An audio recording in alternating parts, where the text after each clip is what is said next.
Good morning and a happy Monday. Trust you had a restful weekend.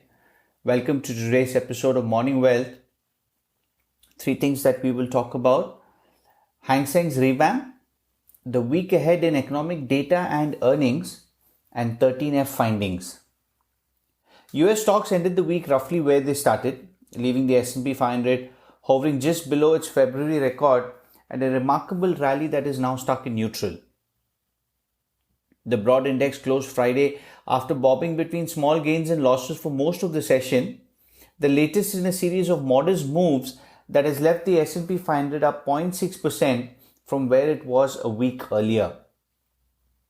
The S&P 500 attempted several runs last week to hit the new high, which could have erased the losses suffered during the pandemic and marked the fastest ever recovery from a bear market, but the index repeatedly fell short. The market's reputation reflects the uncertainty facing investors and the country as coronavirus cases and deaths continue to rise. The main sticking point that has dodged markets lately is the continuing haggling between lawmakers over additional aid and the help for the unemployed. Friday's US data also raised questions about the strength of any rebound. Retail sales gained 1.2% from the previous month, missing a consensus of about a 2.1% uptick and below June's revised 8.4% bounce. Industrial production matched estimates. So Friday we had data ranging from the US retail sales to industrial production to consumer sentiment, while industrial production matched estimates rising 3% and manufacturing production increased 3.4%. Both were down from the strong June readings. Consumer sentiment remained weak in August, with the University of Michigan's preliminary sentiment index up 0.3 points. Last week's record run-up in the US stock seems an anomaly considering the political meltdown that we have seen over the $1 trillion fiscal stimulus package, and it's spurring concerns from Wall Street to Capitol Hill. Fed officials and private economists have emphasized that a drop in government spending imperils a recovery from a historic collapse in GDP last quarter.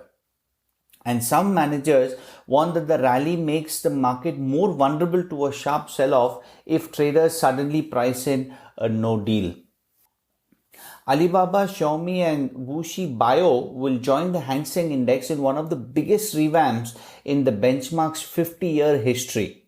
They will replace Sinoland, 11 China and Shenhua Energy. The change builds on the trend of Chinese tech giants gaining more clout in the Hong Kong markets. Week ahead in data, minutes from Federal Reserve, ECB, RBA and RBI will be in the spotlight this week, while central banks of China, Indonesia, Philippines and Turkey will be deciding their monetary policy. On the economic data front, a lot of PMIs that we can look forward to coming in from US, UK, Eurozone, Japan and Australia, which will provide some insights on how these economies are recovering. On other key data that we will follow through this week would be US housing data, which has been strong. We'll have to see whether that continues. UK retail trade and inflation and some consumer confidence from the Eurozone. And we'll also have the Japan GDP data. Week ahead in earnings, big retail in the US and Alibaba is really the highlight of the week. Walmart, Target and Kohl's are all slated to report. For the Chinese e-commerce giant, Bloomberg is expecting sales growth may have fully recovered, with consensus calling for a sales growth of 29%. JD.com is also due. So is BHP Group, Analog Devices, L Brands, Qantas are some of the other names that we will be looking forward to. Friday was 13F filing deadline. It's that time of the quarter when money managers with more than 100 million of US traded equities must disclose their holdings. So some of the highlights are as follows.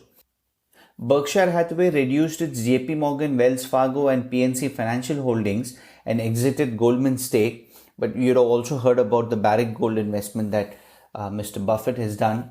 Stan Druckenmiller's family office joined the tech exodus, reducing positions in Netflix, Facebook, Amazon and Workday, while adding new positions in T-Mobile, JP Morgan and Microsoft. Renaissance upped its Zoom holdings, added Uber, exited Amazon and cut Bristol Myers. Soros's fund management binged on corporate bonds and sold most of its stake in Peloton. Pershing Square sold off its shares of Berkshire Hathaway and Blackstone and increased its exposure to restaurants. Temasek confirmed a new position in BlackRock and cut Alibaba. Saudi Arabia's wealth fund exited stakes in BP, Boeing, Facebook and Disney. So that was some interesting data that we got from the 13F filing. That's your update. Stay safe and healthy everyone and speak soon.